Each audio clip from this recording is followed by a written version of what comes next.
Welcome aboard the National Football Show with your boy Dan Sileo. Hope all are having, as I love to say, a wonderful, wonderful day. No question about it.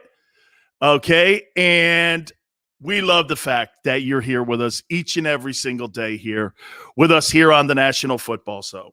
Thank you so much for coming aboard. All is good. We are power packed again. Packed again here, man. And I tell you, people always say this, okay? They always say this here, that this is like the downtime for football season. It's not the downtime. This is the time where teams are building their roster. This is the time when you're looking and evaluating every single player that is on your roster, and we're talking NFL. Hell, even in the college ranks. Okay, even in the college ranks, you're looking at what guys that you're going to go to training camp in July with and in August when it comes to the college guys. And you're looking and you're figuring out which people are going to be your frontline guys, your top 40 guys when it comes to the National Football League.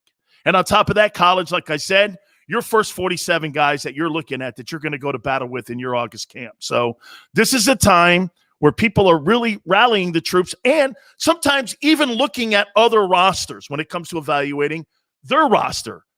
You never know when you're going to see moves like the Julio Jones move we saw a couple weeks ago. You don't know how this Aaron Rodgers story is going to play out, and you really don't know how this Deshaun Watson story is going to play out. We were kind of like ping-ponging this back and forth. My boy Krause saying, I'm not going near that guy until we end up finding out a little bit more and it's settled, the waters are settled. I agree. There's a lot to that because, in today's age, you're going to have people and it's going to be on that side of the aisle, especially with the cancel culture and the cancel. I call it cancer and cancel culture that we have in America today. That kind of problem right now is not something that you want as the face of your franchise. So that Watson story, it kind of remains in limbo a little bit. As we said, we got a packed show for you here, okay? Bottom of the hour, we're going to have the general manager of the Los Angeles Chargers on with us, Tom Telesco. I think Tom has done a spectacular job at building that roster, getting Justin Herbert and signing him. Now, look, I'll say this to you. I thought Justin Herbert was a heck of a player when he was at Oregon. I had a chance to meet him a couple years ago.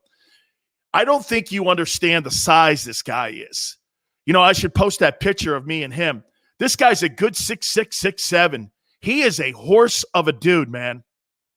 Big time. But then when you watched him really take in the playbook of the Chargers, hey, and not throwing any shade on Anthony Lynn, I really like Coach Lynn, who was the head football coach of the Chargers a year ago. There is no question they wanted to upgrade at the coaching position because they see that they have a gem. And that's the trend right now. Look at what's going on in Arizona when they get Cliff Kingsbury in there. Or when you see Kevin Stefanski in Cleveland. Or you see Sean McVay in Los Angeles. Or you see Kyle Shanahan. These brilliant play callers are what people are looking at nowadays when it comes to hiring head football coaches. The name guys, like back in the day, the Mike Ditkas, the Jimmy Johnsons, the Bill Parcells, hell, the Bill Belichicks. Those names, that's not something that organizations are looking for.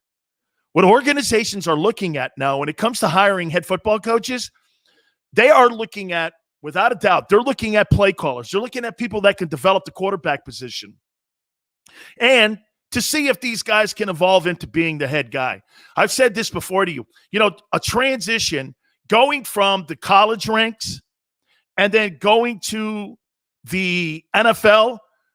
Hey, man, from high school to college, that's a big jump. But from college to pro for a player, it's enormous. And I would even say this to you.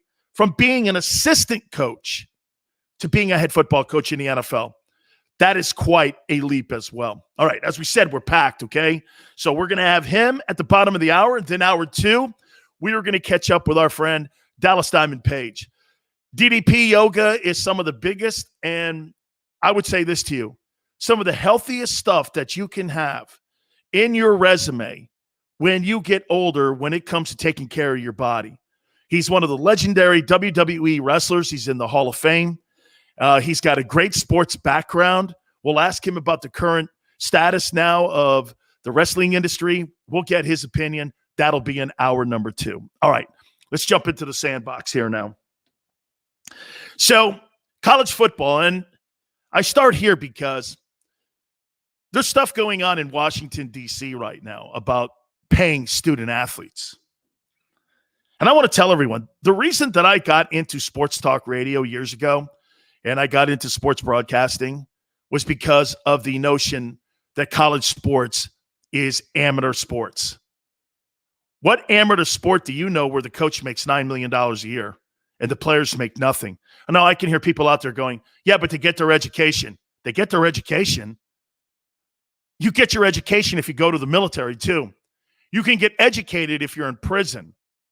Only difference is when I'm in prison, I actually get paid for pressing those plates. Or if I'm in the Army, I actually get paid a monthly salary. But if I'm in college, I don't get paid. I can't even use my likeness. Well, come July 1st, guess this, that's changing. Certain conferences are now allowing kids to use their likeness to go out and make money. And what does that mean? It is going to open up the floodgates on what programs can and can't do. You know the old days of SMU back in the day when players were getting money? This is going to be something that the NCAA, who I call the National Communist Association of America, those guys are not going to be able to handle. They're on the hill belly aching right now. Well, if it opens up the floodgates, we're not going to be able to control it. You see? It all comes down to controlling the player. It never came down to controlling the coaches. How about the coaches that get in trouble and put teams on probation? Yeah, I'll give you a for instance. You know, everybody reveres Lou Holtz as one of the greatest coaches of all time. Do you not? You know, he got the Presidential Medal of Freedom a year ago from President Trump. Every single program that Lou, even going back to William and Mary, he put on probation as he was walking out the door. Minnesota, NC State, Notre Dame, South Carolina. Pick a program. Lou had pushed the gamut, and Lou had left those programs on probation. There wasn't a program he didn't coach at that didn't have that distinction of the Lou Holtz touch of death when it came to getting probation. And yet the media loved him because he was great. Watch this. Here's a typical Lou Holtz press conference. I just don't know how we're going to beat the University of Miami. I mean, I don't know, man. We got nobody, guys, on Notre Dame. We used to always go like this. Lou, you're 12-0. He's going, I don't know how we're going to beat that team. We don't really have the players. You're Notre Dame, guy. Don't give me that coach stuff. These guys are the best and the biggest. I've never seen anybody get that. Like Elmer Fudd talking. I got with that. Unbelievable. The Notre Dame. I'm sorry. What was that, Lou? I missed that. You're 12-0, guy. Every program that he ever coached at went on probation. So don't tell me, man. Okay? Really, just don't. Okay. On top of this now. So you're now hearing that all these conference commissioners are now going, and now you even got legislators on the Hill going, well, how can we continue? You can't, and nor should you be able to. You know what is the fear here? Big Ten, SEC, Pac-12 are not going to be able to control the other conferences like Conference USA, Mountain West, the independent conferences that are out there that have to somehow compete. You know what they're going to do? They're going to get kids jobs now. Hey, listen, I know that you're being recruited by LSU, but you can make a lot of money here at Memphis. We got a great alumni base, and at our alumni base, you're going to be able to have your likeness working at a car dealership, and in that car dealership, you're going to be able to get a car legally, and you're going to be able to make a salary legally. Or how about you're in like San Jose State and you're up in the Bay Area? Yeah, and how about this? And one of the tech guys is a high executive. Hey, you're going to be able to work with Facebook and you're going to be able to earn a salary, and we're going to use your face to promote some of the items that we have on our platforms. You're not going to be able to control this, nor do I want you to control this. You know, it's funny. When I signed a scholarship to the University of Miami, and I told you this story before, and I've posted this. I don't have a problem with the university when I was playing there, selling my jersey, which they did, selling my likeness on covers of like programs so that they could sell the game with me and a couple other guys, Michael Irvin, Jerome, and all these guys, Vinny Testaverde, when we were there. That's what they did. And they used our likeness when it came to the commercial spots. We were all like, hey, great. That's something, we were always proud of it, that we were helping promote our school. But to this day now, you're still selling EA Sports games with my likeness on it. You're selling commercial ads, 3 for $93. That's what they sell at Hard Rock. Then they put my picture up because what they do is they go back in time and they pick some of the great players that played at Miami, and they use their likeness to sell some ticket promotion that they're doing. They call you out of respect and say, do you mind? And I always do this. No, I don't mind, because at the end of the day, it's my college, and they know that they can always work on my emotion strings doing that. And so I okay it. But shouldn't I make money off that? Shouldn't I make money off the EA Sports that now looks like they're going to have college football come back into their gaming system? I mean, I saw there's some teams that are not going to do it, but there's a lot of teams that are going to do it. Shouldn't I be involved in getting some of that money? And it's on the Hill now in Washington. And they're debating how they're going to control it. You're not going to be able to.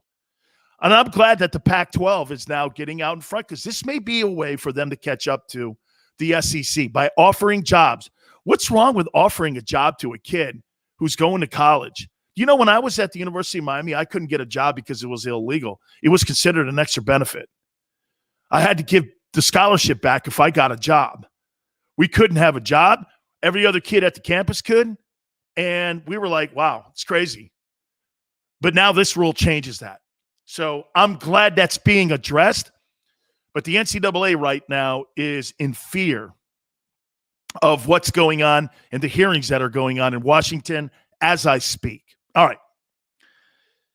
This story here, I'm a little bit worried about when I talk about this story.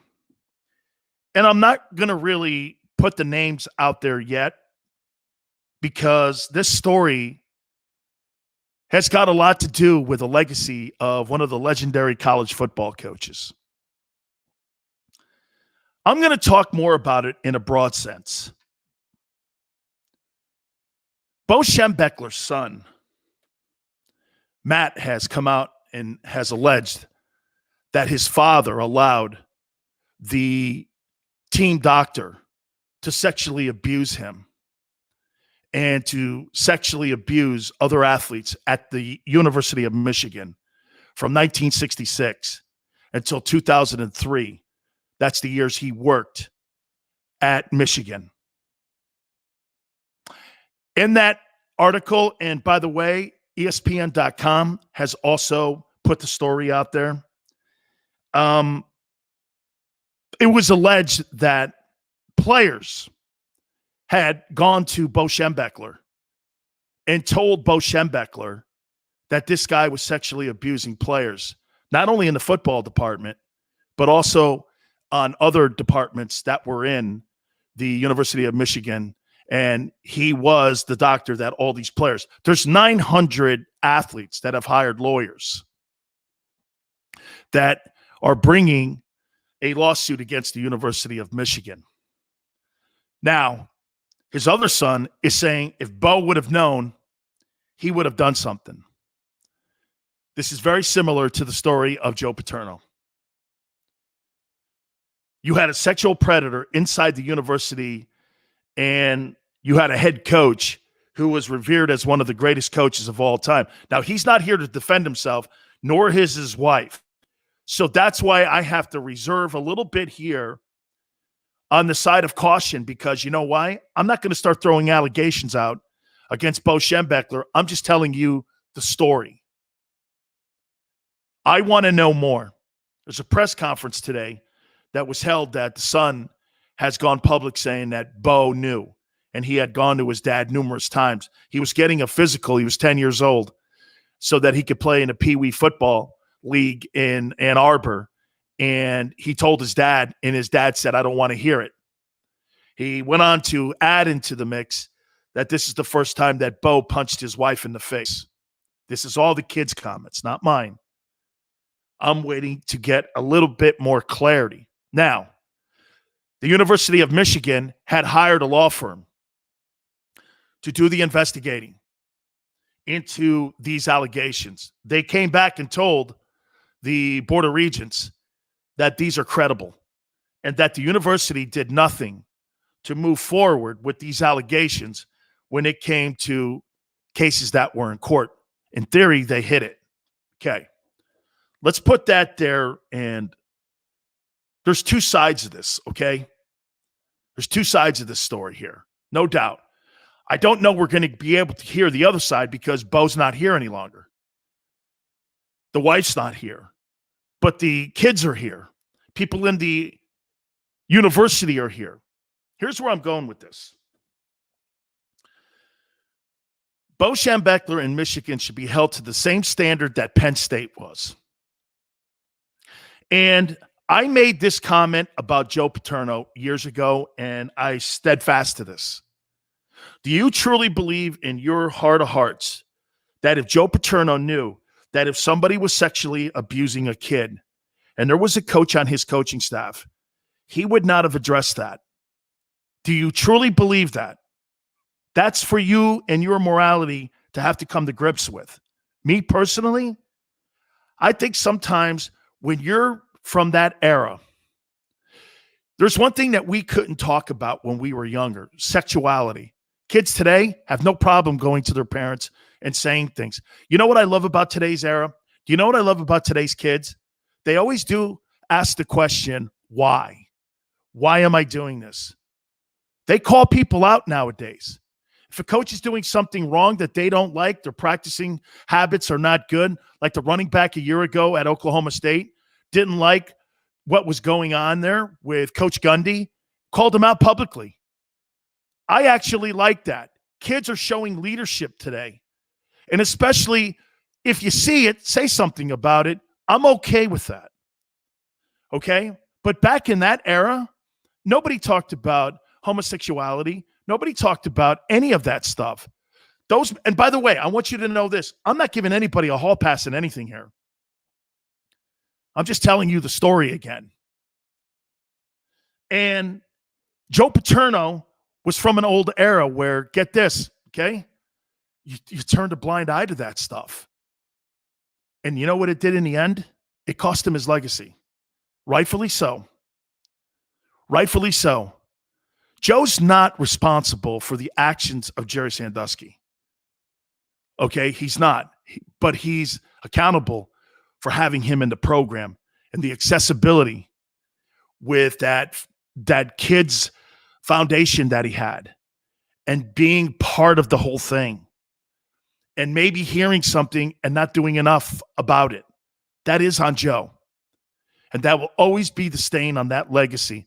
Hey, watch this. You know how many times I used to talk to Coach Paterno on my radio show? And I used to ask Coach Paterno, what do you make of your football team this year? What kind of guys do you have? He'll go, I'll tell you in 25 years. And I used to go, what do you mean? I'll tell me in 25 years.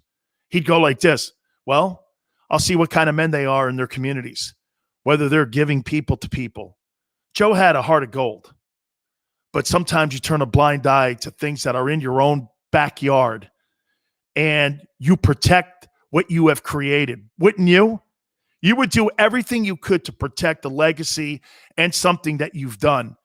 It just shows you, now that we're hearing this about Bo Schembechler years after the fact, you know, that story with Sandusky was all the way back from the 70s that allegedly he was doing all these things. So now we have another legendary coach that's going to, if this story does end up coming to a point where people are actually believing it, the law firm that Michigan hired believes it, it'll be a stain on Bo Schembechler's record. Now, Jim Harbaugh has come out yesterday, and Jim said that if Coach Schembechler knew, he would have done something about it. I've got to give Jim Harbaugh the credit too, and I've got to give him the benefit of the doubt. I'm watching a story unfold like I did the Joe Paterno story in front of me. I have no opinion on the Bo Schembechler story yet.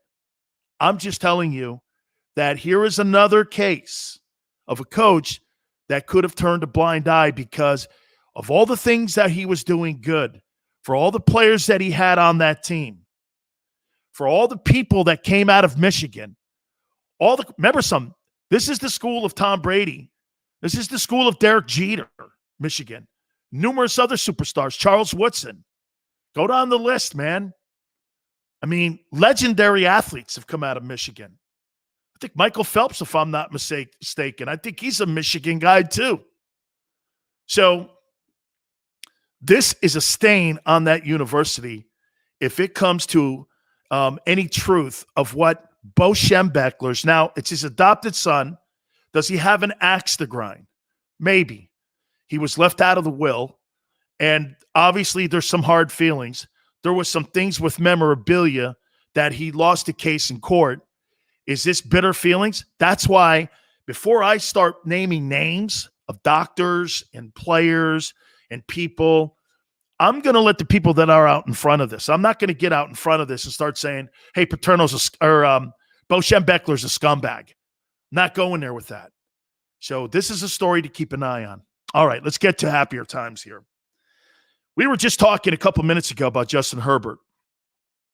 I got to tell you something. This Charger team, I think this Los Angeles Chargers team has one of the absolute best rosters that there is in the AFC. And they may have themselves a signal caller that, I think can absolutely win the AFC West. Yes, even with Patrick Mahomes in it. We'll take a timeout. We'll talk to Tom Telesco, the general manager and the architect of the Chargers. You keep it right here on the National Football Show. I get scared sometimes. Of a lot of things. Joining in. Decisions. The dark. The dark. But I once heard someone say, But as I always say, it's okay to be afraid. As long as you face the fear. And keep moving forward. Wherever you are in life, count on the name trusted in insurance for over 80 years. Independence Blue Cross.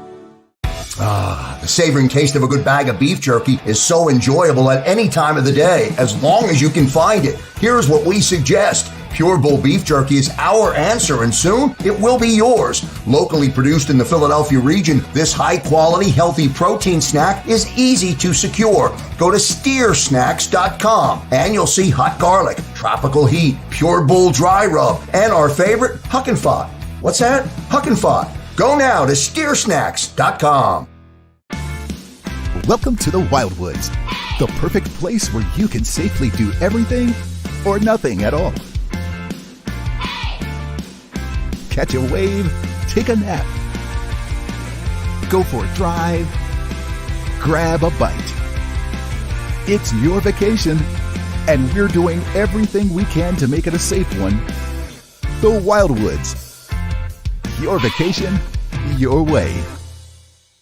The International Brotherhood of Electrical Workers, Local Union 98, is a proud sponsor of The Labor Show with J. Doc and Krause every Saturday night from 6 till 8 p.m. IBEW Local 98's highly trained and superbly skilled electricians are the best in the business, setting the highest safety standards in the electrical industry. So when you're planning your next industrial, commercial, or residential project, choose an IBEW Local 98 union contractor. Learn more at ibew98.org.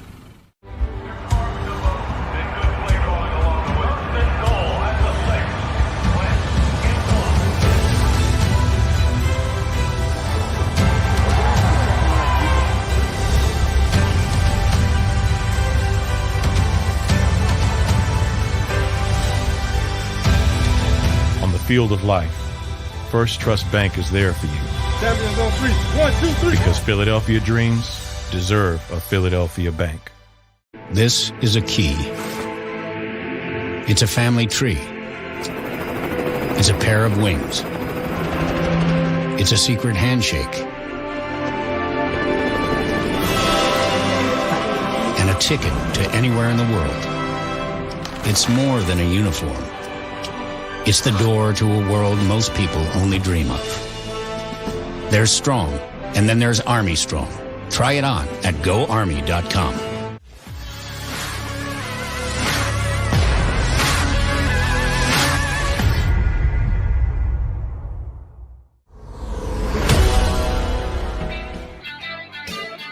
Welcome back to the National Football Show with your boy Dan Sileo. We are going to catch up with our friend, general manager of the Chargers, Tom Telesco, and get his thoughts on the upcoming 2021 season. Justin Herbert, the brand new head football coach, Brandon Staley. How did he get the job?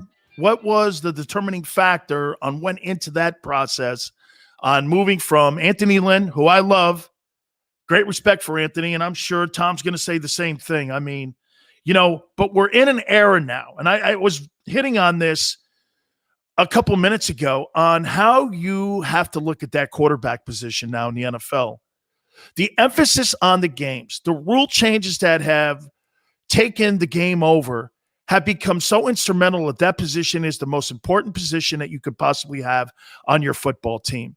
The success of that guy is direct result of what your win-loss record's going to be. I don't care if you have the number one wide receiver, the number one running back. I don't care if you have other players that are sprinkled in to the other parts of your football team. If that position is not solidified, you are not going to win games in this league.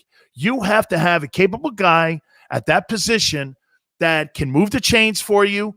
And most importantly, if you find a guy that can throw you out of trouble, and what I say with that is, there's quarterbacks that are really good in this football league. And I've said this before about Lamar Jackson with the Ravens. Lamar Jackson, to me, is one of the most electric players that we have in the game. Former MVP, led the NFL in passing touchdowns, has rushed for 1,000 yards the last 2 years. That's great. By the way, won 80% of his football games. But can that guy throw you out of trouble if you're down 21 points, you're late in the playoff? Is that guy's capability in his arsenal to be able to – personally, I don't think he is. I think when you get a guy that's behind like that and he is who he is because he has not shown that he can throw his football team out of trouble yet. By the way, this is not shade on him. He's one of the most electric guys in the sport. My point is I'm making the emphasis on – if you find a guy that can throw you out of trouble, like, say, Patrick Mahomes, how many times have we seen where Patrick Mahomes has been down? A couple of years back, we saw him behind in the playoff games, and he was behind, and he ended up coming down. What was he down by, like 21 points one time, 28 points? He came from behind and led that Chiefs team to a victory in the playoffs. That's the kind of guy that you're looking for when you're evaluating that position. There's no question about it. There's very few of those dudes that we have today in the NFL. We've got a lot of talented guys at the position, but there's a handful of guys that are able to do that. So when you're evaluating that position, then you have to also look at evaluating the coaching position. Does it go hand in hand? Do you have a coach who can develop that? Do you have a coach who can bring out the best in that player's ability? I mean, when you evaluate a player and you see that he's NFL capable, which means he can play in this league, then you have to start looking at, do we have the right assistant coaches around him? Do we have the right head football coach? And get this, just like in any job, some CEOs, okay, they fit into their job better. It's not an indictment that, say, a guy who's a defensive coach or a running back coach doesn't fit into what you're doing now because you've changed your personnel at that position. That's why a general manager right now, when he's making that evaluation, it's not just about the quarterback any longer. It's also about the head football coach. And with that said, our friend Tom Telesco, we bring him in here, and I appreciate you doing this, Tom. Thank you, brother. Anytime. Thanks for having me on. Look at all those game balls you got behind you there. Hey, Jimmy Johnson gave me those game balls. There's my 2 national championship rings, my NFL alumni ring. Nice. Big Sills likes to toot his horn. Hey, Tom, I was just talking, when I love Anthony Lynn, and I think today when you're looking at the position of quarterback, it's no shade on Anthony. It's sometimes when you find a guy like Justin Herbert and you're looking at evaluating him, you also have to evaluate the coaching staff on looking at whether or not this is a fit. And I know you have great respect for Anthony, as everyone in the league does. I mean, did it just come down to that where you're looking at it like this? Anthony, we love you, man, but it's all about really evaluating, can we get the best out of Justin Herbert with this staff versus maybe what you did with Brandon Staley, and that's why you came to this decision. Is that kind of what weighed into it a little bit? Well, I mean, let's not forget either that Anthony was a big part of us evaluating Justin when we drafted him. I mean, he was 100% on board with it, and did a great job as far as giving the coach's point of view of the quarterback position, what he saw, what he liked, and he's a big part of that. But as you look for the leader of your football team, it's got to be more than just how they're going to handle the quarterback. It's got to be the whole team. And that's where we are. We didn't hire Brandon just for how he's going to handle Justin Herbert. It's how he's going to handle the whole team. So, but for us, it just felt like it was the right time for a change. It happens in this league, happens to all of us. But it's been great. We've basically a brand new staff: offense, defense, special teams, and it's brand new schemes on all three sides of the ball. And at least on offense here, since I arrived, we've essentially run the same offense up until this coming year. We had Ken Wisenhunt and Frank Reich, Shane Steichen, basically the same offense. And we had Phillip Rivers, so that was pretty normal, pretty common. But there's some excitement here. It's new, a new feeling on offense, new feeling on defense, and it's exciting. You know what, too, Tom? I got to tell you, man, I love also the fact that you guys are evaluating and you guys are developing coaches. We had Frank Reich on the show a couple weeks ago. We're going to get Nick Sirianni on in the next couple days.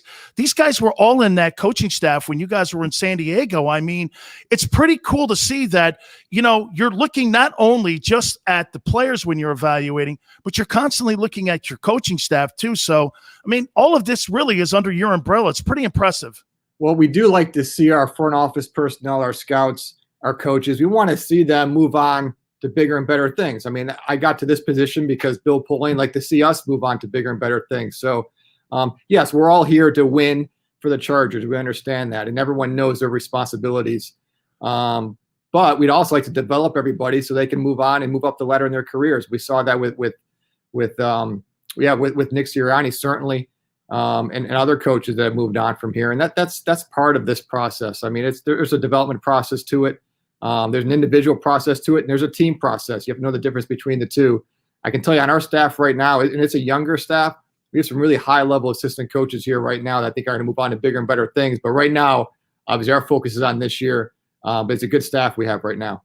And I've said this before too about, evaluating players and looking at where you are now. There just seems to be like that new wave guy where you're looking at, can this guy develop an offensive game plan? Can he work with his offensive coordinator? Can he work with his defensive coordinator? Don't you agree, Tom? One of the biggest problems that young coaches have, and Brandon will face this just like every other coach, including Bill Parcells. How are you helping him go from being an assistant to being a head coach? Because, if it's tough for the player to go from the college ranks to go to the NFL, to go from an assistant to like what you just said, being a delegator with all the responsibilities out there, how are you helping him with that process? Well, the one way I can, because I went through the same thing, obviously not as a head coach, but as I moved into the GM chair, it's a lot different than being a director of player personnel or being a scout. There's just a lot more on your plate. So what I can provide to Brandon is really just perspective. I don't have all the answers, I know that, but I can give him perspective of 27 years in the league and seeing a lot of things and seeing different coaches, seeing the Tony Dungy's of the world and Jim Caldwell's and Anthony Lynn and everybody in between. Even Mark Levy when I was, a summer intern with the Bills, but just get some perspective and resources. That's a lot of the GM's job is not just about how much players get paid or the draft. It's really about giving everybody resources to do their job, whether it's the head coach, assistant coaches, whether it's our training room, equipment room, give them what they need to do what they do best.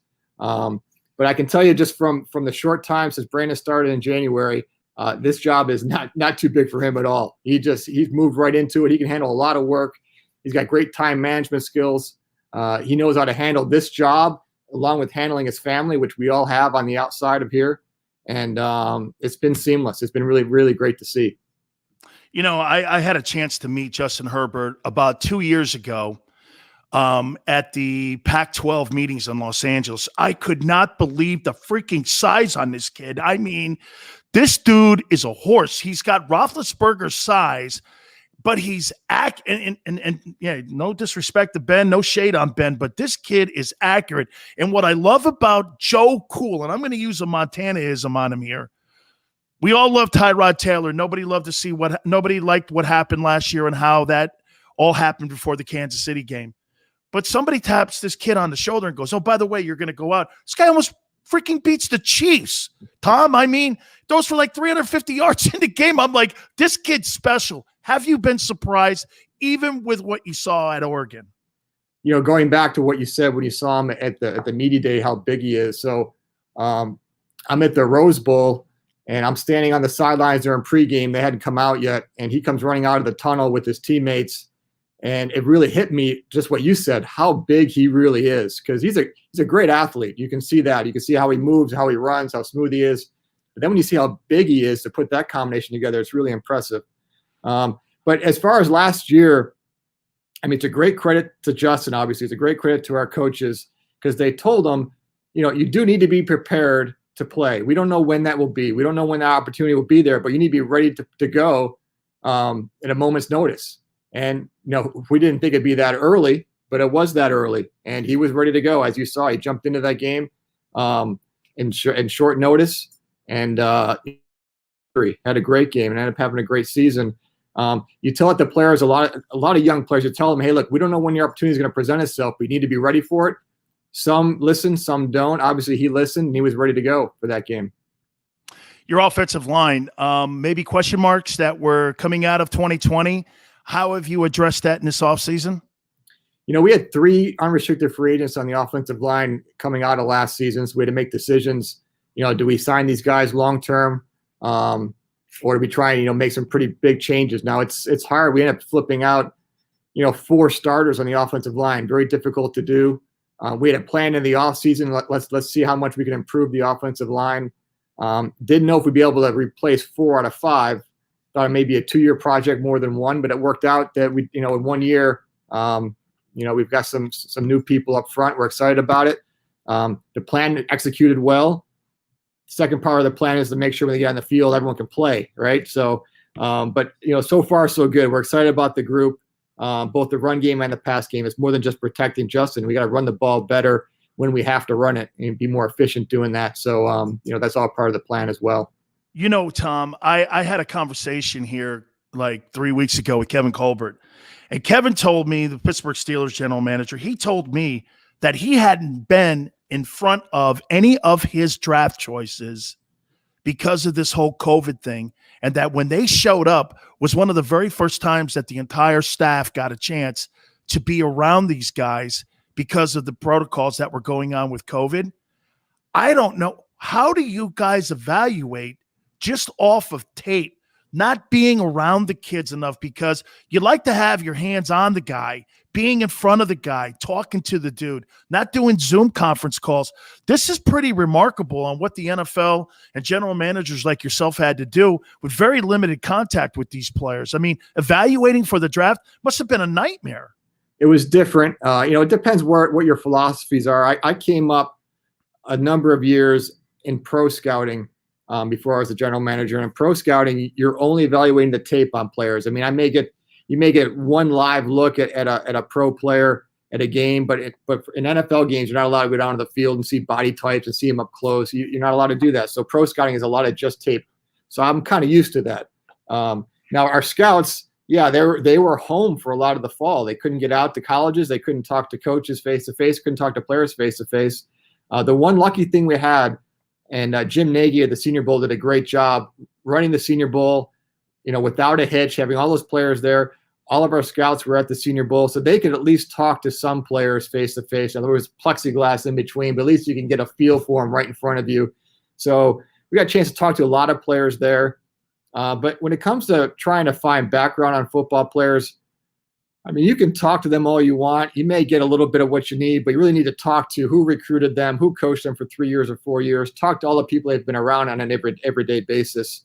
That's kind of what we concentrated on. But there's no doubt there's a lot of players that came in our building that I had never met face to face at all. So it was different. But I wasn't worried about it. Just a different way to do it. Boy, I'll tell you a couple more questions here for you, Tom. Here, the 2021 season. Is this fair to say? And I think you know me because I'm a little bit kind of like sneaky on this. I'm going to throw this at you here. Is this the best roster that you've put together since you've been general manager? I don't even know if I can finish it. The best roster that you've had since you've been there with the Chargers? You usually ask me to put a letter grade on the roster, and I always tell you I'm not a teacher. No, I did that to Jeff Ireland, and Yeah. he's the only guy I've had so far that fell for it. You knew right away, right out of the gate, that wasn't going to fly. Yeah, and I have no idea. You don't know how good you are until you start playing games and see what your record is. So the one thing our philosophy is here, though, is we're not just acquiring talent. We're not just signing or drafting players to put them in a portfolio to show people, hey, look at all these great players we have. We're trying to build a team. There's a big difference between those two things as far as make sure the players complement each other, their skill sets, the scheme, the culture. So, but in the end, we're just all graded on how in the wins and losses. You can look at a roster on paper, it may look great, may not play well. So, and I've had that here before. So I thought there's some teams I thought felt really good about coming out of training camp. We didn't play as well. So obviously the team wasn't as good as I thought. I like where we are right now, but I mean, everyone can say that. So, but we'll see in training camp and we'll get moving. If you want love, buy a dog. That's what I tell general managers, right? Hey, one last one here for you. It's got to be cool, man, that, last year through the pandemic, nobody got a chance to see that spectacular stadium that you're going to be playing in SoFi, and it's the home of the Super Bowl this year. Then you're going to be able to get the fans in the building. And then really, Tom, I think that's where the Chargers are really going to start building their true fan base now, because like you say, you've acquired all these guys. You've got a Pac-12 guy that's your quarterback who's going to be a superstar. Now you get the fans. This is really, I feel, don't you, a little bit, that this is when the Chargers are really going to make this push in Southern California on being a brand. Yeah, I mean, we know this is a long-term build. We understand that. But this is a big market here. So on the football side, I mean, our business side and social media, community relations, done an incredible job here. I mean, just think about community relations in this area with 18 million people. It's a very difficult job. They've done a great job with that. Football side of it, we need to do our part. Part of it is just being an exciting team to watch on the field, especially out here. We want to entertain, want to put points on the board. We don't want to play 13 to 10 games with, running the ball 40 times and playing good defense. I mean, Brandon's a defensive coordinator. We're going to play good defense, but we want to play exciting football. And then the stadium itself, the stadium is amazing. I mean, I've been to every NFL stadium, obviously. I've been to God knows how many college stadiums. I don't get that excited about football stadiums. They kind of are what they are. This one's just different. I mean, it really is. It's stunning from the inside to the outside. And for the chance for our fans to come in and see the stadium, see an exciting team, and understand, this is a long-term build. It's going to take time for the fans around here and to kind of fall in love with the team. And that's our job to do that. And it's a fun to be part of that. Just more you guys on that roster of yours, okay? You've kind of like slacked up a little bit. More you guys on it. We lost Denzel Perryman in free agency, so we're down. Yeah, we're down a couple, but we'll get it back. Hey, Tom, thank you so much for this, man. I root for you big time, and I think you got one of the best rosters in the AFC, and I'm so looking forward to seeing Justin Herbert. I think the kid is a superstar. Thank you so much for doing this. Anytime, Dan. Thanks for having me out. You got it, man. That's Tom Telesco, the general manager, our friend of the Los Angeles Chargers. We'll take a brief timeout. You keep it right here on the National Football Show. I get scared sometimes. Of a lot of things. Joining in. Decisions. The dark. The dark. But I once heard someone say, But as I always say, it's okay to be afraid. as long as you face the fear. And keep moving forward. Wherever you are in life, count on the name trusted in insurance for over 80 years. Independence Blue Cross. The savoring taste of a good bag of beef jerky is so enjoyable at any time of the day, as long as you can find it. Here's what we suggest. Pure Bull beef jerky is our answer, and soon it will be yours. Locally produced in the Philadelphia region, this high-quality, healthy protein snack is easy to secure. Go to steersnacks.com and you'll see hot garlic, tropical heat, Pure Bull dry rub, and our favorite, Huck and Fod. What's that? Huck and Fod. Go now to steersnacks.com. Welcome to the Wildwoods, the perfect place where you can safely do everything or nothing at all. Catch a wave, take a nap, go for a drive, grab a bite. It's your vacation, and we're doing everything we can to make it a safe one. The Wildwoods. Your vacation, your way. The International Brotherhood of Electrical Workers, Local Union 98, is a proud sponsor of The Labor Show with J. and Krause every Saturday night from 6 till 8 p.m. IBEW Local 98's highly trained and superbly skilled electricians are the best in the business, setting the highest safety standards in the electrical industry. So when you're planning your next industrial, commercial, or residential project, choose an IBEW Local 98 union contractor. Learn more at ibew98.org.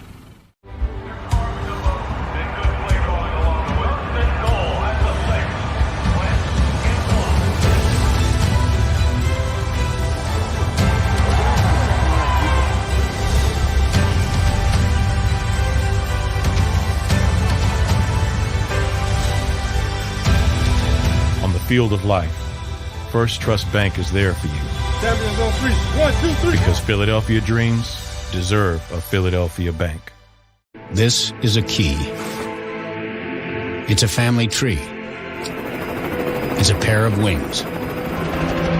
It's a secret handshake. And a ticket to anywhere in the world. It's more than a uniform. It's the door to a world most people only dream of. There's Strong, and then there's Army Strong. Try it on at GoArmy.com.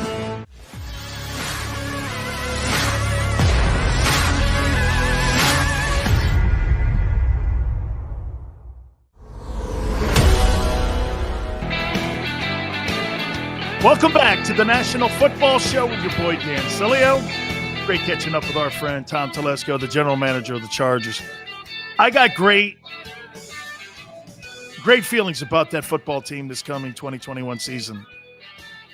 I think they got the signal caller. You know what was really wild meeting Justin Herbert 2 years ago? I mean, the kid was so like, you can always tell when someone has that it factor. And I was fortunate enough to have my friend coach him, and he's been on our program. Mario Cristobal, who's the head football coach at Oregon, he told me, he flat out said, he goes, Sills, this kid's special, man. Everybody gravitates to him. He's a quick learner. He is a guy that everyone just wants to go to the mat for. His teammates love him. And you could see that resonating now when he takes the field for the Chargers. You know, how he got to play was really one of the weirdest stories. So Tyrod Taylor, I guess, hurt his ribs in the week previous. I could be wrong on the type of injury, but he got hurt and he took an injection. They, by mistake, punctured his lung, right? Like 2 hours before the game. And he couldn't go, obviously. And know this, I am praying for great success for Tyrod Taylor in Houston. I think Tyrod Taylor is one of the players in this league. Here's another guy that everyone just absolutely loves and wants to see have great success. Teddy Bridgewater is another guy up in Denver. You know, you're just kind of on that shelf where people are always looking to replace you. Tyrod's got a Pro Bowl, too, to his name when he was up in Buffalo. And a lot of guys that I know that work around him and have worked around him say he's just a quality guy. And how that whole thing happened, he gets his lung punctured, and I was talking to Tom about this a year ago. All of a sudden, they go to Herbert like an hour and 30 minutes. Get this, know this. This shows you how backup quarterbacks are prepared when they get the call that they may have to go in on short notice.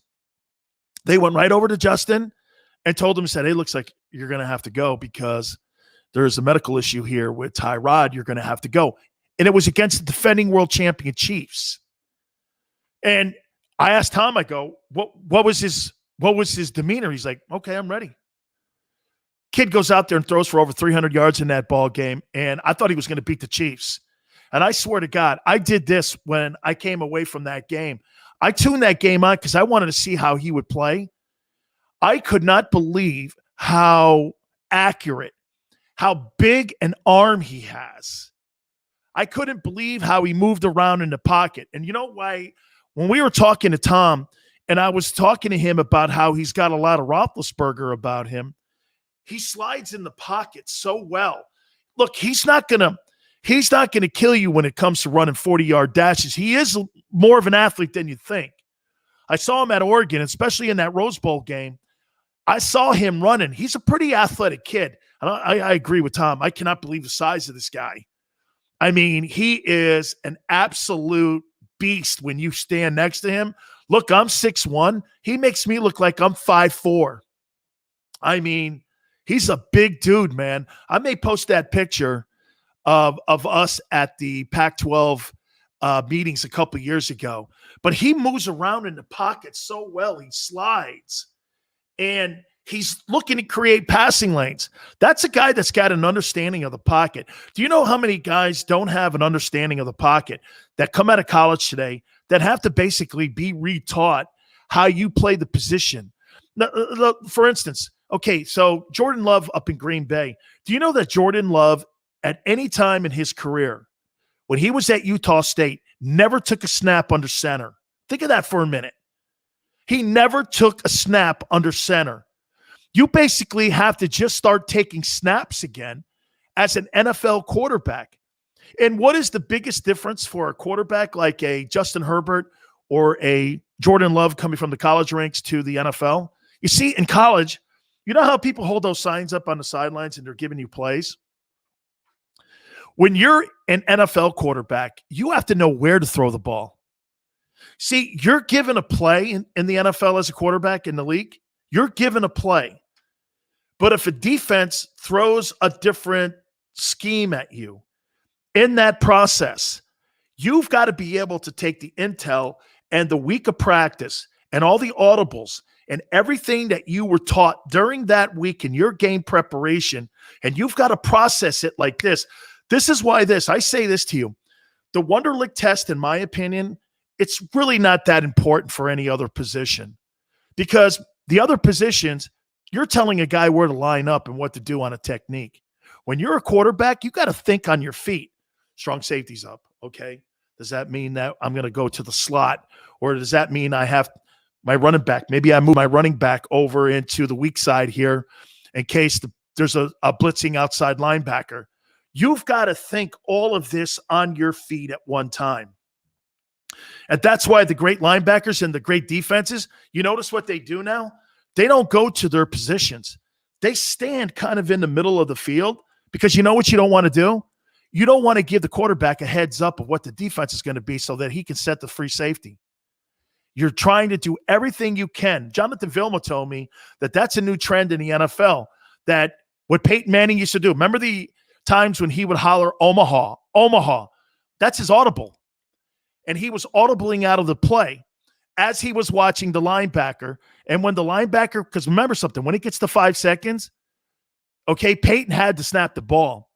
Then Jonathan Vilma would call the defense and they would go to their defense. That's how the Saints beat that Colts team in the Super Bowl. Jonathan Vilma actually outthought Peyton Manning in that game. That's why you were like this. How is he throwing the ball to that position? How is he getting it there like that? And how is Vilma in that defense? That's because they were setting him up like that. When you're a quarterback coming out of college, you don't know any of that. That's why when you're watching a guy like Patrick Mahomes do the things that he's doing as a young player, it's unbelievable. For him to be able to tell you, I'm just starting to learn to read defenses now. That's scary. That's absolutely scary. That he's now telling you, well, I'm now learning that, the free and strong here, and especially when we're on the weak side of the field here, I can audible out, go to my Y or Z, and I can line my tight end up now on the seam. And you're going like this. You're listening to him actually get smarter and going through the process of using his athleticism and now using his brain on being able to move people around. Because you know what these coordinators do in the NFL? Once they get a book on you, and maybe this is a little bit what happened to Carson Wentz. Carson Wentz in Philadelphia, his first 2 years, you're like this. The reason why he got that contract extension. You're watching him and you're going like this. Wow, this kid really looks like he's somebody special. And then what happened? D coordinators put a book on you. And they put that book on you, and all of a sudden they started seeing some of the things. You hold on to the ball a little too much. You float back in the pocket. He does some technical things that Frank's going to fix in Indy that nobody was fixing in Philly. He holds the ball too long. And you know what he does too? You can tell he goes to his mouth before he snaps the ball. Everyone knows it's a pass. Dude, stop giving little hints away that are telling us what the play's going to be. Every quarterback has mannerisms because everybody resorts to them when they're nervous. How many quarterbacks you see do this? Dude, I know you're going to throw the ball. Little tiny things like that, okay? Not looking across the field, looking to one side. Linebackers see that. They'll slide their front, strong side, weak side. Watch the inside gap. Watch the 5-hole. They're coming over the 5-hole. They're coming up. We talk out there because we're looking for any kind of tips. When you see offensive linemen sitting back in their stance, you see another guy leaning forward. It's going to be a trap play inside. You know it's going to come up the middle. You're telling your linebackers the same. Everybody's communicating out there. You don't get to hear that. Now, you did a little bit last year because of all the things that were going on with COVID. But, yeah, man. And this kid circling back to Justin Herbert.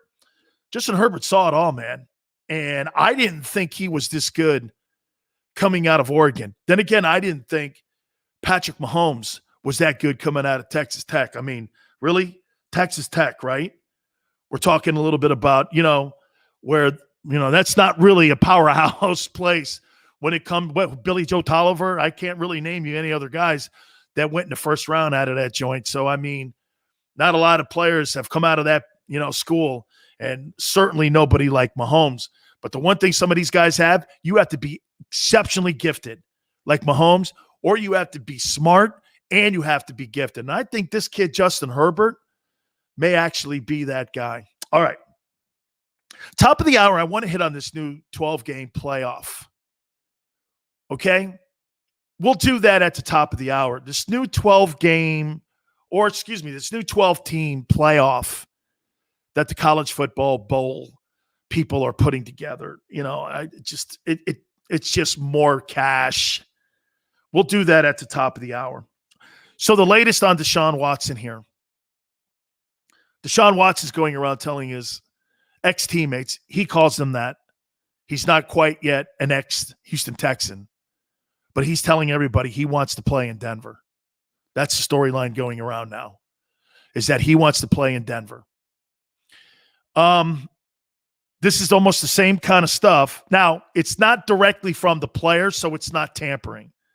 Like when Julio Jones went on a talk show and was talking to the host saying, I want out of here. That was not in the best interest of the player, and that was not in the best interest of the Atlanta Falcons, nor was it in the best interest of the team that was negotiating, the Tennessee Titans, and trying to consummate a deal. You don't ever want to do your business in public. Just tell the Packers that. Someone needs to tell the Packers that. So he's now making it very clear that he wants to. Now, why would he want to play in Denver? I do think Denver's got commodities. Judy's up there. You now just went out in the draft and got Patrick Surtain the second as well. So you now have components around that football team that can immediately win. I think the Broncos have everything figured out except one thing, of course, the quarterback spot. One thing that for sure that John Elway has not been able to do, and that is draft a quarterback. Paxton Lynch sucked. This Drew Lock kid sucks. Name me a guy that he's brought into that. Brock Osweiler. Name me a dude that this guy has drafted since he's been the president. Now, he's not the GM of the team any longer. I understand that. But this guy is as bad as Pat Riley drafting for the Miami Heat. They're not very good drafts, especially at the most important position, the quarterback spot. Isn't that weird? But then again, look at Michael Jordan. Michael Jordan's not the greatest executive, but you know what he is great at, Pat Riley? Picking up the phone and talking to LeBron James, right? John Elway picking the phone up and talking to a guy like Peyton Manning. That's where his strength is. Rodgers in Denver, be a grand slam. Deshaun Watson in Denver, be a grand slam. Because Elway would put a winning team around him. All right. I want to hit on this 12-team playoff that college football playoff system just came out with today. We'll hit on that next. Hour 2. Dallas Diamond Page also to join us in Hour 2. You keep it here on the National Football Show. I get scared sometimes. Of a lot of things. Joining in. Decisions. The dark. The dark. But I once heard someone say, But as I always say, it's okay to be afraid. as long as you face the fear. And keep moving forward. Wherever you are in life, count on the name trusted in insurance for over 80 years. Independence Blue Cross. The savoring taste of a good bag of beef jerky is so enjoyable at any time of the day, as long as you can find it. Here's what we suggest. Pure Bull beef jerky is our answer, and soon it will be yours. Locally produced in the Philadelphia region, this high-quality, healthy protein snack is easy to secure. Go to steersnacks.com, and you'll see hot garlic, tropical heat, Pure Bull dry rub, and our favorite, Huck and Fod. What's that? Huck and Fod. Go now to steersnacks.com. Welcome to the Wildwoods, the perfect place where you can safely do everything or nothing at all. Catch a wave, take a nap, go for a drive, grab a bite. It's your vacation, and we're doing everything we can to make it a safe one. The Wildwoods. Your vacation, your way. The International Brotherhood of Electrical Workers, Local Union 98, is a proud sponsor of The Labor Show with J. and Krause every Saturday night from 6 till 8 p.m. IBEW Local 98's highly trained and superbly skilled electricians are the best in the business, setting the highest safety standards in the electrical industry. So when you're planning your next industrial, commercial, or residential project, choose an IBEW Local 98 union contractor. Learn more at ibew98.org.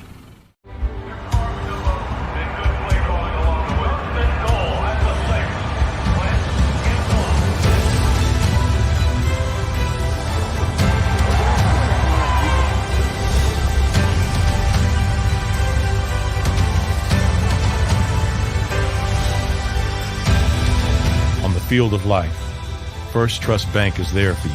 Champions on 3. 1, 2, 3. Because Philadelphia dreams deserve a Philadelphia bank. This is a key. It's a family tree. It's a pair of wings. It's a secret handshake.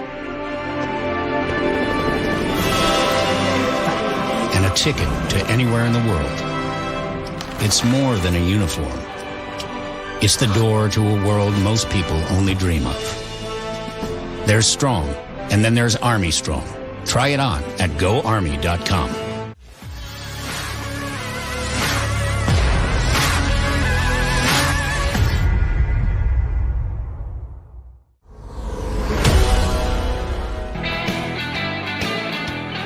Hour 2, National Football Show with your boy Dan Sileo. God, we are just loaded, man. No, not that kind of loaded. At least not yet. Right? God, football season never ends, man. It just never ends. There's so much going on in the world of football, college and pro. Storylines every day. And that's one thing football has done in this country. It's taken baseball off the map. You know, that used to be America's pastime. You know what America's pastime is today? UFC, WWE, football. The rest of these sports, unfortunately, are filler. And I've come to the grips. That's exactly what's on the shelves that people want to hear, people want to consume, is football. You know what's sad? I was talking to Krause about the run that the Sixers are on now. And Joel Embiid is one of the absolutely best basketball players on the planet. He really is. I mean, I would say this to you. Joel Embiid is a better Patrick Ewing. This guy can shoot threes. He's a phenomenal player. And I have great respect for what Patrick Ewing was at both Georgetown and also with the Knicks. I think Joel Embiid's better. But when you're in a city like Philadelphia, or here, a city like Boston, they like their Celtics, but they love their Patriots. In New York, Knicks win, that's kind of big news. But when the Giants win, or God forbid the Jets win, huge news. Okay? Football, it's very seldom that you have a city where a basketball or baseball team is your biggest property. Look, St. Louis, obviously, because there's no NFL team there any longer, the Cardinals will always be in that conversation.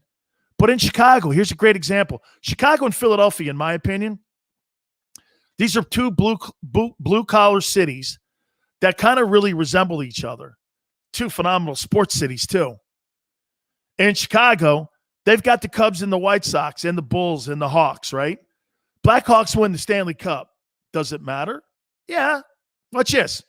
On a scale of 1 to 10 in Chicago, Hawks win the Cup. 5. Bulls win the NBA title. 4. Cubs win the World Series.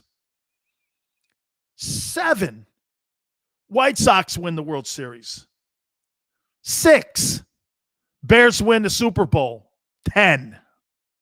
And it's not a conversation. Hey, as great as Michael Jordan is revered in that town, that 85 Bears team, okay? Walter Payton, okay? All those guys. Let's take a look at Philly. Scale of 1 to 10, importance to fans. Ready? Phillies. Okay, when they win, 5. 76ers. 6. If they go on and win the NBA championship with Doc Rivers, it'll be worth about 2 weeks of conversation because we're getting into July camp. Kind of buried the lead there a little bit. Flyers. Tick up, maybe 7. Okay? Or now they're probably right there with the Sixers. Phillies are like low man on the totem pole here. Probably 5 in the fans like caring barometer here. You get the Eagles winning a Super Bowl, dude? Or hell, even getting to the Super Bowl, man. That's a 10 plus 10. They bury those. Watch this. I sit around here and I start talking about Bryce Harper and how that guy hasn't delivered anything yet. You know what people say? Hey, Sileo, I don't care either. I want to know what Jalen Hurts is going to do this coming fall. They got more caring on, watch this. Who do you think Philly dude talks more about today? Jalen Hurts or Bryce Harper? Bryce Harper makes $34 million a year. Common sense, man. In some of these cities. Football has just absolutely taken over in many of these cities. Watch this. In Miami, you think the Heat or the sorry-ass Marlins have any kind? I worked in that city. Okay, Miami. I did sports talk radio down there. They could care. LeBron was down there, kind of made it interesting. With no LeBron James, do you know what Heat, when they got to the finals last year, you know what that did? It was like a 6. The Marlins got to the playoffs. You know what that did? That was like a 4. Nobody likes Marlins baseball. The Panthers, kind of. They had 17,000 at the BB&T Center when they were taking on the Tampa Bay Lightning. That was pretty impressive. 6. But Dolphin football, man, it's a 10. It's a 10. The importance of football today. Football is America's pastime now. Okay? Especially NFL football. College football, it's turned into the annual Clemson, Alabama Invitational every year. And that's where I'm going to next. So there's now going to be a 12-team playoff that the college football playoff committee is now going to come up with here. Jesus criminy. Rich get richer. That's all this is going to lead to. This is not, and I guess conference champions, the Power Five, I think 4 of them are going to get like buys. If you have the top 4 teams, they get buys. Jesus criminy. Bottom line is, when you got a committee selecting anything, it's a beauty pageant. She looks really great. No, I'm not there for Miss Arkansas. It's like the Miss America pageant. I'm going to pick my 12 contestants, okay, instead of having these guys play themselves into it, and they'll swear to you they do.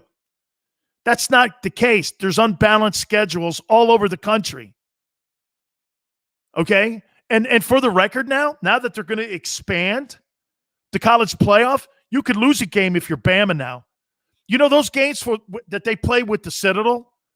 By the way, why do you think Alabama plays those games? I hear the stupid-ass media people saying that, you know, why do they play games like this, Tennessee, Chattanooga, or they play the Citadel in the middle of their schedule? No, actually not.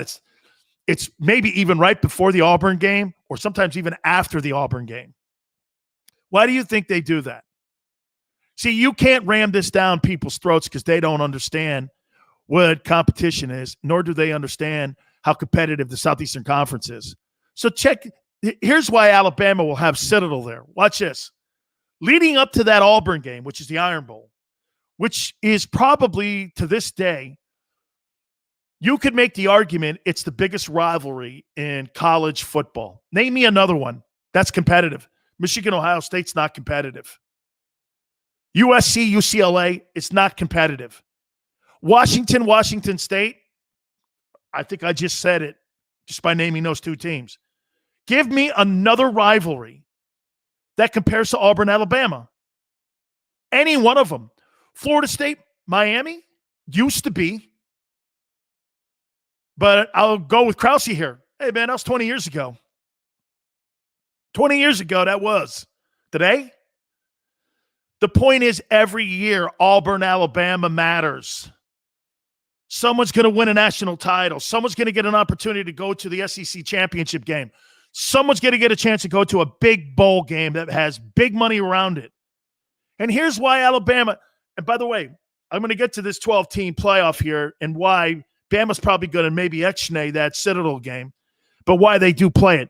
So leading up to that Auburn game, you're going to be doing this. Watch this. Kentucky, Texas A&M, Tennessee, South Carolina, Georgia. Then you roll into, right before, if you don't have that Citadel game, then you're going to roll into Auburn. Look at those teams I just mentioned. The Floridas of the world, the Georgias, the Tennessees, the South Carolinas, the LSUs. You got to play LSU and A&M in the West. That's a given. You got to play them dudes every year. You're playing LSU and you're playing, I'm just telling you, man. Okay? And if you get to the SEC championship game, then you got to play another top team like Florida or Georgia. So having that Citadel, you know what it is? It's a chance to breathe. Whew. See, when I played at Miami, we would do this. We'd play Auburn. We'd play Florida. We would turn around and we would play Oklahoma. Then we'd play Florida State. We were an independent then, and we played all them teams in a row. We didn't have weeks off. We didn't have one of those like roadkill teams like Citadel. We didn't believe in playing that stuff. We were going to line up the very best football teams that were in the country, and we were going to go play 60 and beat the piss out of you. That's how we won games. That's how we created that aura about the U. That's why they make movies about us. ESPN's got 3 30 for 30s about us for a reason. I ain't seen anything on Alabama, Krause, yet. I don't see any 30 for 30s, man. I know this. I'm in 3 of them things. And they made it for a reason. Because we play teams like that. Hey, I'm telling you, man, all kidding aside, Alabama's doing the same stuff we did. Okay? But they're just winning with one coach now. Remember, we won 5 national titles too. Ohio State stole that one. In the Fiesta Bowl, we'd have 6. Okay? Difference between our dynasty and what Nick's doing, we did have a little bit of swings in there. Nick's doing it progressively, man, every year, man. Now he's got the number 1 team projected going into the 2021 season. The only respite I'm getting out of this is the fact that they lost everybody in that offensive huddle, including the coordinator.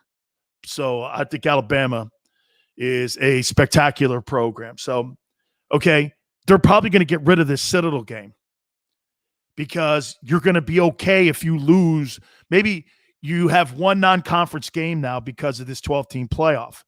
So that means now you'll end up playing a team like Miami, FSU, somebody like that, and maybe you can build up a rivalry. Because you know what I'd like to see? I'd like to see Oklahoma, Nebraska brought back, or Texas A&M brought back. Bring some of those old rivalry games that sparks an interest again. The problem that's happened with the college football playoff, it's become the annual event for Clemson, Ohio State, and Alabama. They've got to do what's in the best interest for college football to get more eyeballs on the national championship game. How do you do that? Are they in the right direction by expanding? They're only in the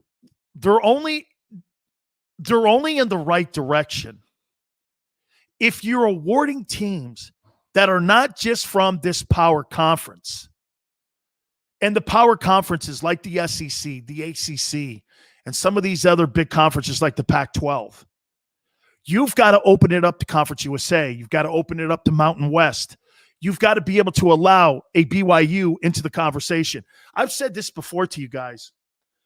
You know the last time a non-Power 5 team won the national championship? It was BYU in '84. They have never had a non-Power 5 team play for the national championship since 1984, and not one has won it since 1984.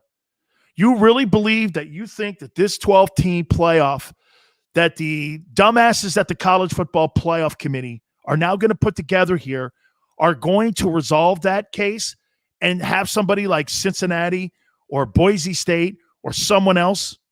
When we're talking about getting more visible eyeballs on the television set, you think you're going to put an undefeated Boise State in a national championship game and think you're going to get eyeballs on that game? Not in your life.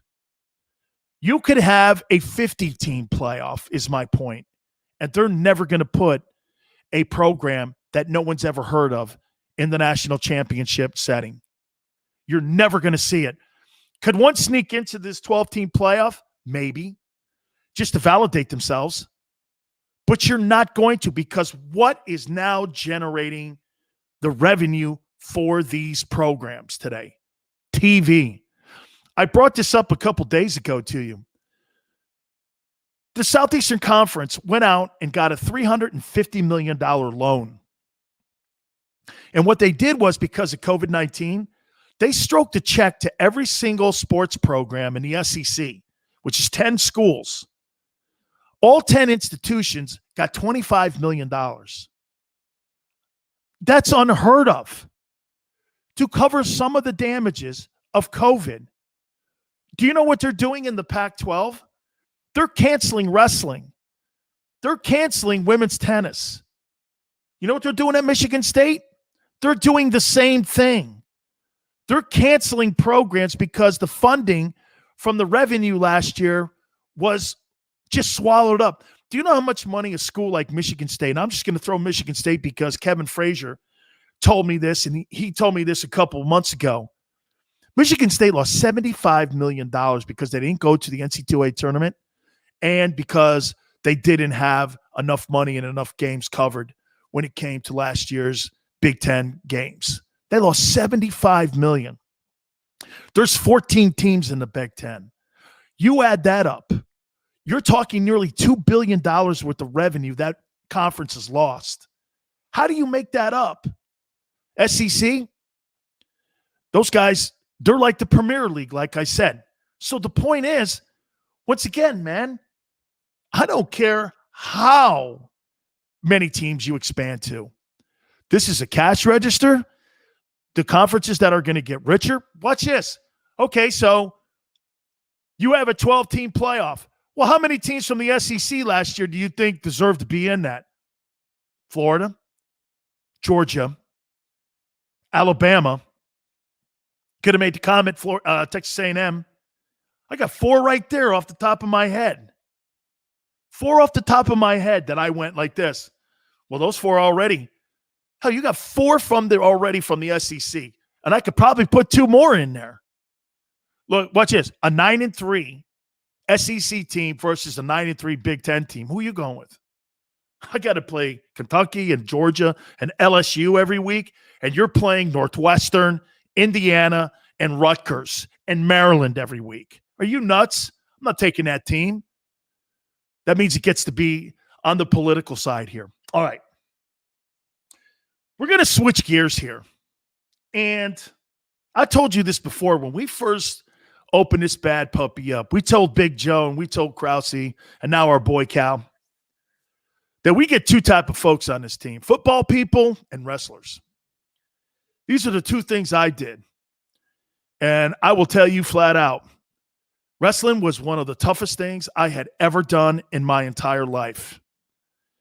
I had never been beat up the way I was. I had never done the amount of damage that I did wrestling. And I did it for about 3 years. I wrestled WCW, and I also wrestled overseas with CWA with Otto Wantz's group. And I did wrestling in Japan with Antonio Inoki.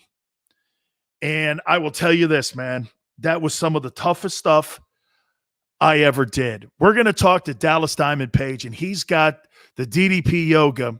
And I'm telling you, it's a game changer for those out there that are struggling with arthritis and all kinds of afflictions. He is a WWE Hall of Famer. We'll do that next. I'll tell you a little bit about my journey in the wrestling world. You keep it here on the National Football Show. I get scared sometimes. Of a lot of things. Joining in. Decisions. The dark. The dark.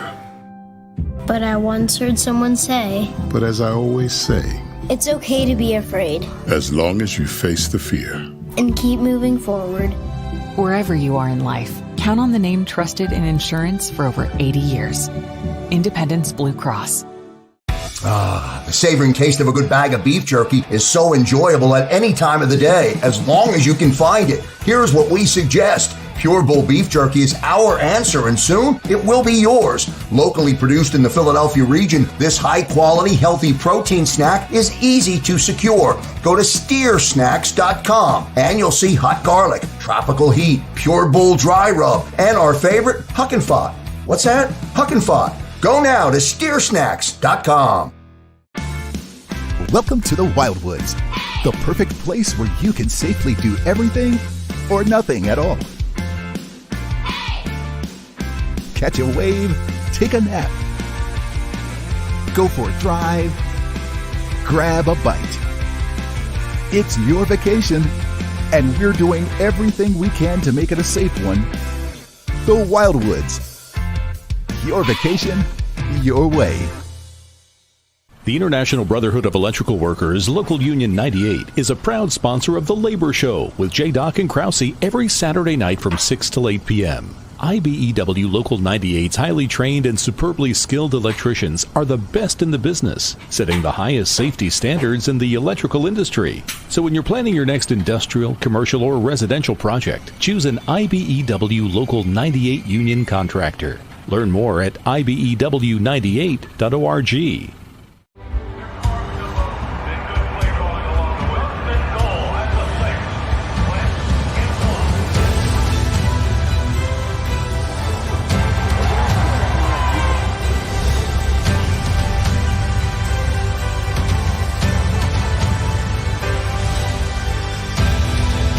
Field of life, First Trust Bank is there for you.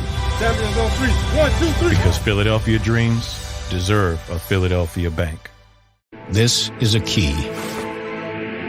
It's a family tree. It's a pair of wings. It's a secret handshake.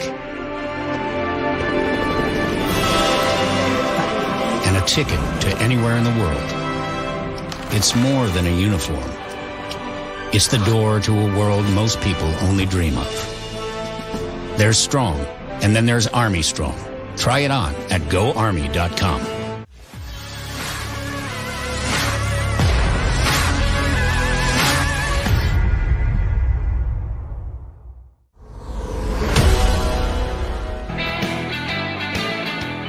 Welcome back to the National Football Show with your boy Dan Sileo.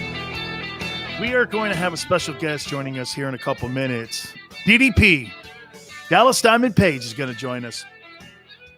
DDP Yoga, one of the absolute game changers for those who struggle with pain out there, arthritis. We'll talk all about it, his journey. I love what they're doing with the A&E series. And they're talking about all these legendary WWE guys and all the legendary wrestlers, and they're talking about their journeys and such. And, you know, I dabbled in that a little bit. I'll never forget getting the call from, like, Cowboy Bob Orton. And Cowboy Bob Orton called me, you know, and a couple of my friends who are crazy guys, okay, they ended up saying, I think this guy Sileo would be perfect for you guys, man. This guy's nuts. This guy's like a 600-pound bencher. I mean, he's just a freak. And so Cowboy Bob and Ole Anderson, they came down to Orlando to see me. And Razor Ruddock, who became friends of mine, Scott Hall, and I were friends. And he's like, hey, Bob, you got to look at this guy. Now, Razor had just left WCW, and he had gone to WWF at the time. Now it's WWE. And so I got all these endorsements from these guys. I told you before I was friends with Leon White, who was Big Van Vader. And they said, you got to do it. So they had this gym in Atlanta, and I think it was called the Powerhouse. And at the Powerhouse, they put all their prospects. I think they gave me like even $900 or $1,000 a week. I signed this contract with WCW, and I was off and running. And I had never gone through going off those ropes. And I kind of briefly touched on it yesterday. There's these giant cables that, like, it looks like those ropes are like rubber bands. That ain't the case, man. Then when you go through all of the bumps that you have to go through, you are a crash dummy when you're a professional wrestler. I've said this before. One of the greatest guys in the history of bumps and putting a show on is Cactus Jack. Mick Foley's insane with the things that he would do to put a show over or put a wrestler over. It was incredible. And so I got a chance to go through this before they put me on the road in Atlanta, or in like Athens would be like where they would put some of the young guys. They sent me overseas to WCW, or to WCW sent me to CWA, and I started wrestling with Big Otto Wantz. I'm wrestling over there in Graz, Germany, and I went to Bonn. I went to Frankfurt. We ended up wrestling in Berlin. We wrestled pretty much all over Europe. I spent the entire summertime in Europe wrestling with Big Otto. And in that time, I wrestled for the European heavyweight champion against Rambo. I lost. I ended up having a partner in one of the Road Warriors, Road Warrior Hawk. He came over and wrestled. I even think they brought him. Otto and the Giant were great friends. Big Otto Wantz and Andre the Giant were friends. And I'd never seen anything on the planet as big as what I saw Andre the Giant. And Andre was just a super dude, man. What an absolute great guy to be around. Would always buy everything in the building. He took care of all the younger wrestlers. He was such a great time, just a great time to be around. But I will tell you this, man. That thing takes its toll on you. Now, you got to remember, I had a 7-year pro football career. So in that process of that 7-year pro football career, I started doing the wrestling. And, man, the wrestling just finished me off. It really did. It just absolutely finished me off. And, man, I still to this day, I can't believe that some of those guys who end up going in there and doing that stuff for 20 years like they did, and how they ended up like still standing up, not having any kind of like, health that could really give them like a great sustaining. I wrestled for a little bit, man, with Big Otto Wantz over in Europe, and then I saw with Antonio Inoki. These wrestlers, I have nothing but the fabulous respect for them. I'm friends with Rock, as you know. Let's bring in one of the legendary Hall of Famers himself, DDP, Dallas Diamond Page. He joins us here on the National Football Show. DDP, how you doing, brother? Pretty good. Or Diamond Dallas Page. Hey, Dallas, let me ask you this, man. I told everyone when I was getting involved in it, Cowboy Bob Orton called me and Ole Anderson called me, and I went to this thing called the Powerhouse Gym in Atlanta. That's where I kind of like started like cutting my chops. Sure. I had played 7 years in pro football. What you guys go through, the amount of pain that you guys go through, the toll that it must have taken on your body. This is one of the things, right, Dallas, that why we have now DDP yoga is because of the pain that you went through. Was this the inspiration for you? Well, yeah. And you got to also remember, Danny, I didn't start wrestling until I was 35 and a half. So I didn't even get in the ring. I didn't even get in the ring to train. And I tried it when I was 23. It didn't work out for me.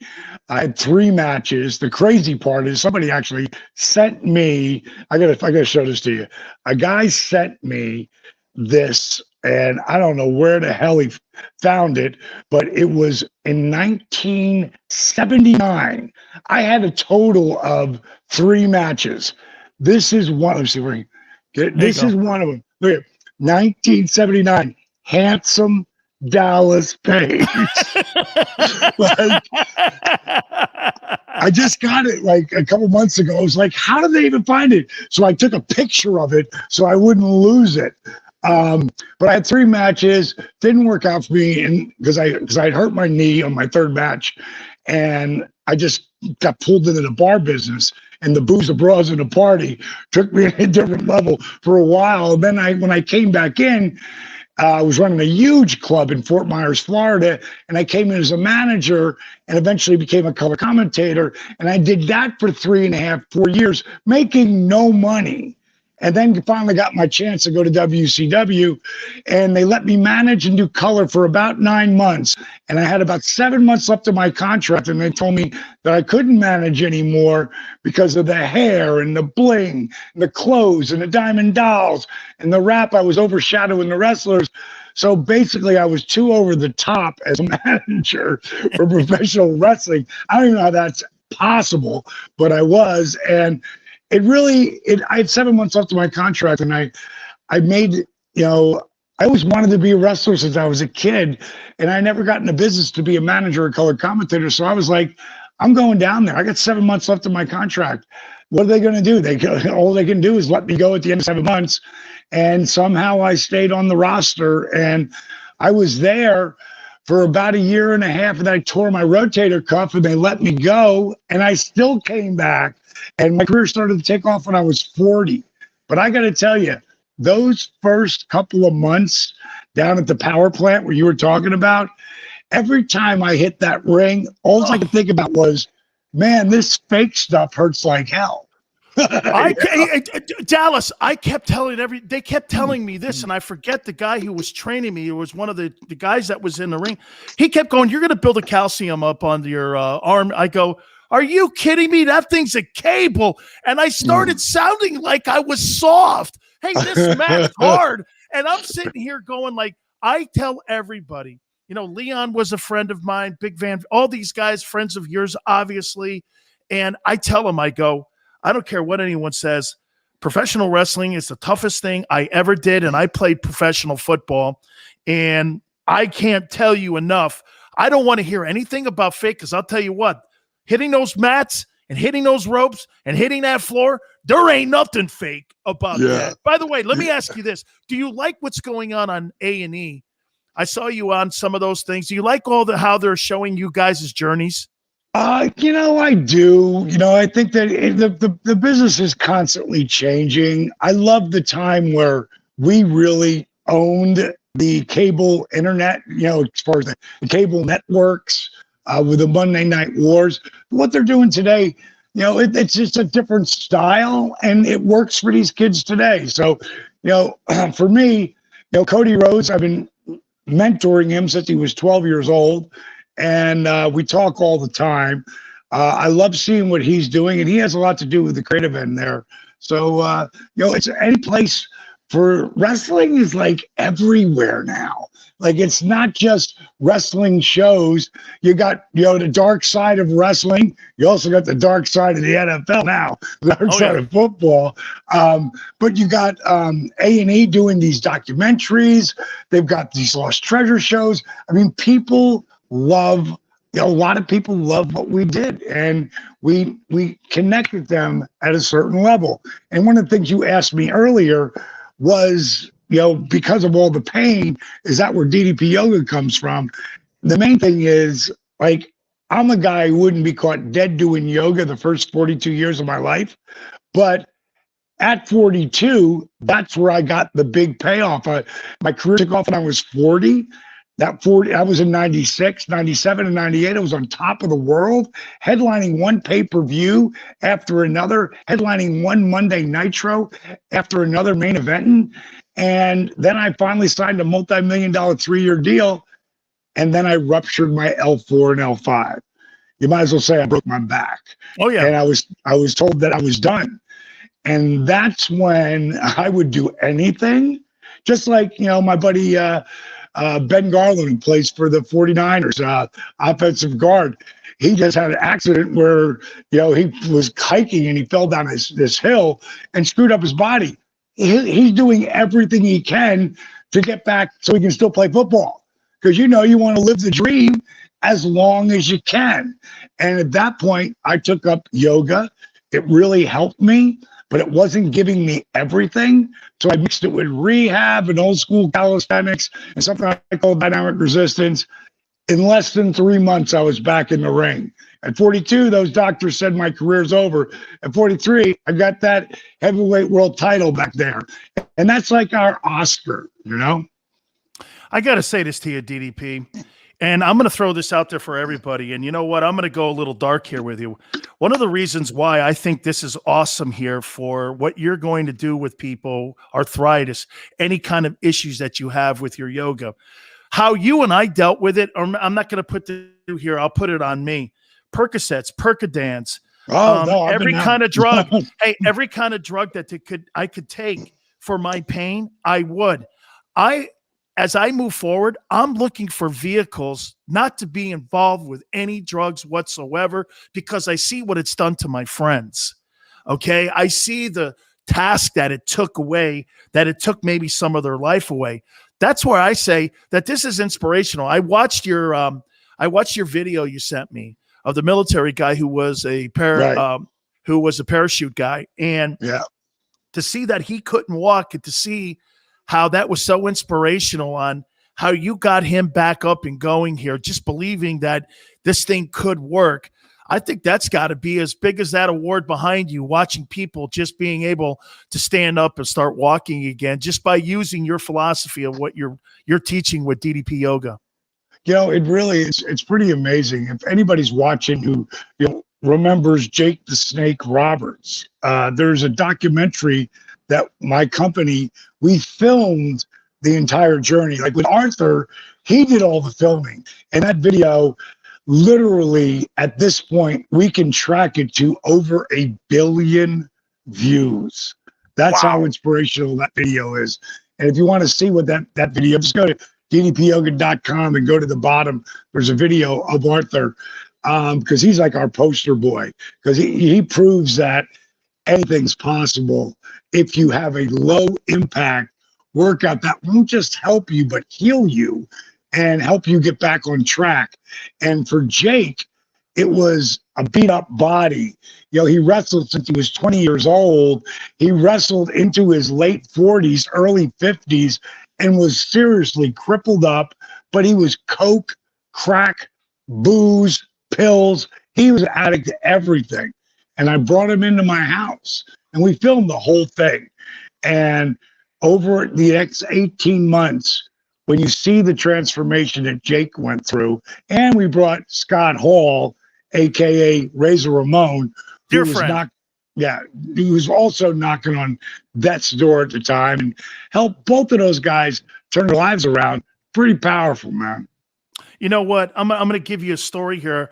I was friends with both the Road Warriors, and when I was over in CWA with Otto, Hawk came over. Man, DDP, I wish I knew you then, because he was in such bad shape, man. I mean, he just wasn't in very good shape, and you could tell that just to get up to do shows, man, he was doing things just to get his body going. And to, I think people don't, they think it's always about kissing cheerleaders and cashing paychecks. They don't know what that stuff is behind the scenes. And we just lost Animal, a couple months ago, man. I mean, he was on his honeymoon too. His wife told me the whole thing. It was just absolute brutal. When you look back and you think where you are today, how lucky you are to still be standing here with all the things that you went through in your life and watching your friends, it's got to be pretty remarkable that you're sitting here right now telling the stories of really a journey that led you through really maybe some dark times. Yeah, the big thing with me, and I was really surprised that Animal, left this earth as early as he did, because Joe was, he was in good shape, and he didn't do all the negative things that so many of the boys have done. And there's so many guys that died so early, like before they're 50, like so many. And a lot of that had to do with what you were just talking about, the painkillers and the muscle relaxers, and then, they don't work as well. Like, I'll never forget, I was out with Jake, because Jake, I always say, without Dusty Rhodes, there is no Diamond Dallas Page. But without Jake Snake Roberts being my mentor, there's no 3-time world champion or Hall of Fame. Jake gave me the wisdom that would have taken years to really, achieve. But one of the first times we were out, because we were drinking, around, a lot of the guys drank a lot back then, and I was one of them. And one night I seen him put a pill in his mouth and chew it up. And I said to him, "Did you just put a Percocet in your mouth and chew it up?" And he went, "Yeah." I go, "Why would you do that? Those things taste horrible." Oh. He said, "Well, you wanted to get right to your bloodstream, so you chew on it, and it goes right to your brain."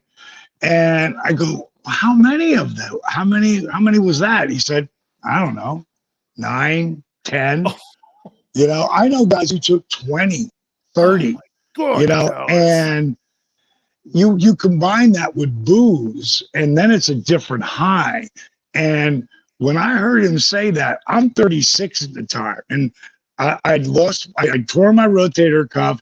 I was almost 37, and I was out with Jake and on the road, and I'm thinking, I'm almost 37 years old. I need those painkillers to work.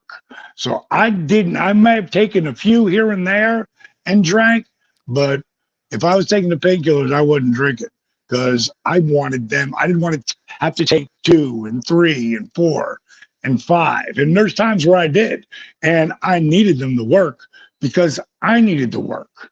And, what people don't really realize, over this last year and a half with COVID, everybody's been home and only working TV.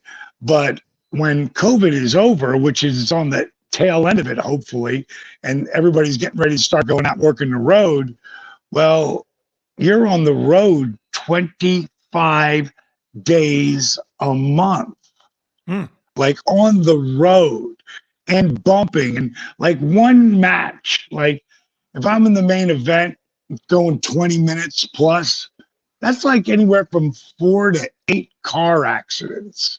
That's what it's like. And it's crazy. Ric Flair said it once. He said, "It's crazy what your body can get used to."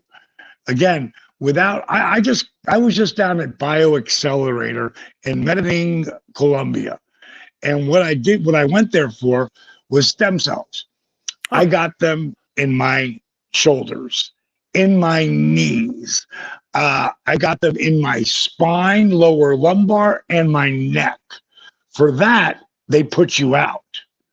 And I got bruises on my back of my neck from going in with the needles and putting the stem cells in.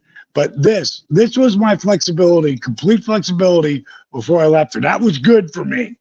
Now I got that and that. That's almost immediate. My shoulder, which is really bothering me, bothers me about maybe 30% what it did before. My left knee, which was really bothering me, bothered me about maybe 20% of what it was before I left. Now that's immediate. And for me personally, I've never seen my MRIs. They had MRIs of both shoulders, both knees, my neck, my back. They couldn't understand how I was even moving around because I've got so many tears in each shoulder, in each knee. There's no I have no discs. It's so dark between L4 and L5, but L3 and L2 as well. And they couldn't believe my mobility. The reason I have the mobility is because I do DDPY 6 days a week.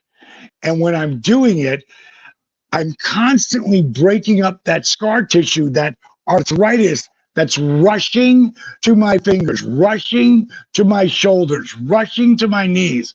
And what I found is right before I went for the stem cells, I wake up, I go right to a hyperbaric chamber. I own a 15 PSI, which means 40 feet below sea level. That and 15 is like when you get the 12 PSI, it's not just rushing the oxygen through your body and healing you at a cellular level. It's also taking it to your brain, because at 12 PSI, that's where it breaks the blood-brain barrier and starts to oxidize your brain. Every single guy who's ever played in the NFL at any point in time, especially any of the guys on the line who've been hitting the head 1 billion times, they should have one, especially these kids today, because they can afford it. But the other guys, they can't really afford it because it's a very expensive item. But who cares how healthy your body is if your brain's not? So I'm preparing for, I just turned 65. I'm preparing for 75, 85, 95, even 105. I'm not throwing anything away. I want to make sure my brain is tight, though. So when I went down there to Medellin, the doctors at BioAccelerator was like, wow, I cannot believe with as screwed up as your body is, how much mobility you have and how much strength. And it just comes down to doing a workout that's no impact, that breaks up scar tissue to alleviate pain, create mobility, and a whole different level of core strength. Like you can see here talking to you for the last 10 minutes here straight, standing still at 65 and 6'4", I could take either foot, take it out, put it in front of your face, or pull it over my head and have a conversation with you. That's core strength. That's core awesome. Strength. Hey, that's man. Core strength at a different level, bro. Dude, that is great flexibility, man. Holy cow, strength. have you been working on this stuff here? Way to go, Dallas. That's awesome. Let me ask you, man, the wrestling business today, do you think it's in a good place? I don't think it's in a bad place. I think it's in a good place as far as the attention on wrestling. You know, The Rock is the biggest star in the world.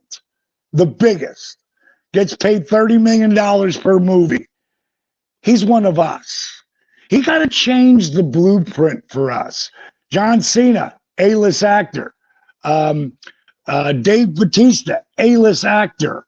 They've sort of like recreated what wrestling is as far as the respect level. And so now, anytime the boys have a bunch of different places to work, and they do now, Between AEW, WWE, ROH, a couple of these other independent wrestling companies that have contracts now, because TV wants to see more and more wrestling. Now, do I think they're taking it at an all-time high risk level? Wow. Like all-time high. Like the risk that these kids take. And thank God, probably 50% of the wrestlers that you see out there do my program. And I tell them they do because I give it to them for free. And I want to make sure they're all doing it. I also have a partnership with the NFL alumni. Anyone who goes through the NFL alumni gets my program for free. So I get it for free? You get it for free. I give it to you anyway because we're on this doing a show.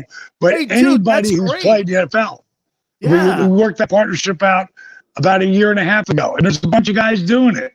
And the guys that are doing it are feeling better. But it's, it's like brushing your teeth. When you beat up your body the way you did, and all those other guys have, and all my boys have, if you don't brush your teeth every day, you're going to lose them. If you don't do something, if you continue beating up your body with weights, you're just punishing yourself. If you're running, which most guys can't do anymore, as you know, because your knees and your back and your hips, like you can't.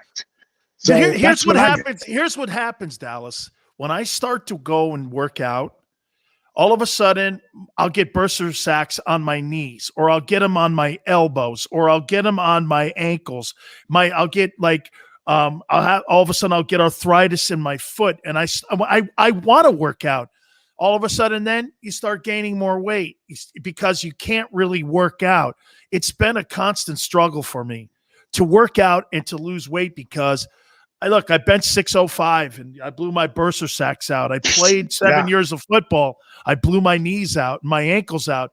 It's almost impossible. And like with you guys, same thing with the wrestling. I mean, you break your body down to a point where you almost can't recover. So watching you do what you did, that flexibility, it's incredible. You're 65 and you did that. That's unreal. If you give me really give me you for 30 days, I change your life, bro. But it's a lifestyle change because the garbage that you eat is garbage. I eat real food, and I only eat food organic, GMO-free, gluten-free, dairy-free. That is the number one thing that made me feel 10 years younger immediately. I'm gonna take you up on it. Listen, we're running short on time here. I've got to ask you this. You brought up Rock. He's a dear friend of mine, and I'm gonna post this, what you say about The Rock here. What impact do you think The Rock had on the wrestling business? Oh, humongous impact. He really was the most electrifying entertainer to be in our business as far as the personality. And he just took that and ran with it and took over Hollywood. I mean, there's nobody that I got more respect for in this business than him because of what he's achieved on all levels. And a lot of guys, they don't get to develop that second act. In the middle of his first act, he went right to the second act and took that by storm. So again, couldn't be any prouder of that cat, man. How about this? Between him and Hogan, you think those are the two guys that really set the cement and the foundation for what you guys did? I think The Rock was, more entertainer based as far. He was a great wrestler in the ring as well, but he didn't have enough time there. I put Steve Austin, which he'd be the first to tell you. Really, Ric Flair. I would definitely put Rock in that group of guys. Dusty Rhodes, Jake Snake Roberts, guys who really had a long-term impact. The beauty of The Rock is he can do everything. Sing, dance, freaking wrestle, promo, act. He could be a serious actor. He could be a comedic actor. Like, there's the son of a bitch should be the president. Like I honest to God believe it. There was rumors about it and kidding around about it, but like straight talk. I think if The Rock ran for president on an independent ticket, because I think Republicans and Democrats both suck. I think you both suck, so you can't blame me for either side. They're horrible. It's horrible. But I think if The Rock ran as an independent, I think he would win, because everybody loves the guy. And he's already proven super smart business cat, and he's real. Like, he has just reached out to so many different people. And as big as he is, he still keeps himself real. And that's what I love the most about him. I watch all his stuff, on Instagram and, Twitter, all that shit. He's just super colorful and a great businessman. And I'd love to see him as the president. I really would. Absolutely. I love him. Hey, real quick, how can folks get DDP Yoga? How can they get involved with it? Is there a website or anything I want you to throw out? The app. There's no app in fitness like it. Go to ddpyoga.com or ddpy.com. I'm branding it DDPY now. Why? Because I want people to stop calling it just effing yoga, because it's not. I didn't develop it for yogis. I developed it for people who wouldn't be caught dead doing yoga, like you, Danny. Yeah, no, I'm with you. That's what I developed it for. And we've got hundreds of thousands of subscribers to the app. You get it for first 7 days, it's free. So you either get it or you don't. Every Monday, Motivational Monday. Every Tuesday, another new workout. There's over 300 of them up there. They start in bed. So my rebuild program, you can't get out of bed. I got 3 workouts for you that'll help you get out of bed, sit in the chair, and do my chair force workouts. Then stand up, hold on to a chair, and get up and get down. That's what I did with the disabled veteran, Arthur Borman. That's what I did with Jake. That's what I did with Scott. That's what I did with so many guys that are beat up. Use the chair to build mobility, balance, and just take it from there all the way to psycho extreme stuff. I love you, man, and I am proud to now say that we are friends. And anytime you need me for anything, I am here for you, DDP. I mean, I'm telling you, Dallas. I think you have, developed something that I am completely interested in doing. I hope you'll come back, and I hope anytime that there's stories out there that you'll come back with us here, because I just absolutely admire you and your career and all the things that you did. And we're going to post this interview, and we're going to post the comment that you made to The Rock, because The Rock's a University of Miami guy. So am I. Yeah. So we're boys. Hey, Dallas, thank you for doing this, man. We will do it again. Hey, I want to leave you with this. You got my number. You text me back. You get off the show. Yep.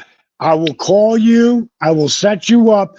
And then you go in for 60 days. I'll come back. We'll say where you are. Got it. We'll see where you are. It's on you, baby. See ya. Thank you, Dallas. I appreciate it, baby. Thank you, man. Wow. That's cool. That's cool.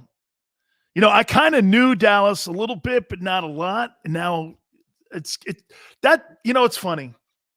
People that have competed and people that have put their asses on the line. Okay. And I tell you this all the time. I so love the journeys of all these things that people go through, whether you're a professional football player, whether you're a wrestler. God, seeing that world championship belt behind him too. How cool is that? I mean, right? So now we got a friend of the program. That's how we've done this all these years, I guess, is we've been fortunate enough to be able to know many of the people that he was, like The Rock and all that. And, I knew Andre and, I think he forgot superstar Billy Graham too. You got to throw superstar Billy Graham into the conversation as one of the legendary guys. But he said that The Rock really was the guy that just changed the whole premise of wrestling. Instead of it just being, well, they're wrestlers. Now we're talking about potentially The Rock being the president. And how cool is that you now have a centerpiece guy that potentially could be the president of the United States, and the respect level. I love the fact that the old school guys too are respecting what Dwayne has accomplished. I loved watching the young Rock. And by the way, he gave us in this show a great plug as we had signed our deal with Big Joe to get the show up and running. Really great. We'll do that. By the way, Bill Goldberg is going to be coming on with us too, another champ in the wrestling world. We'll get with him. He was a great football player at Georgia. He's a great football. I think Dallas was a basketball player. I think that was his background. By the way, we will have from The Athletic Mike Lombardi tomorrow. That's who's scheduled as of now. May have some other special guests. We really appreciate it. Krause, great as always. Cal, thank you so much. Big Joe, we always appreciate it. Don't forget, 4 to 6 Eastern, you catch the National Football Show. You can catch it also if you want to replay it on the JAKIB Media channel. Till tomorrow, we'll see you on the flip side.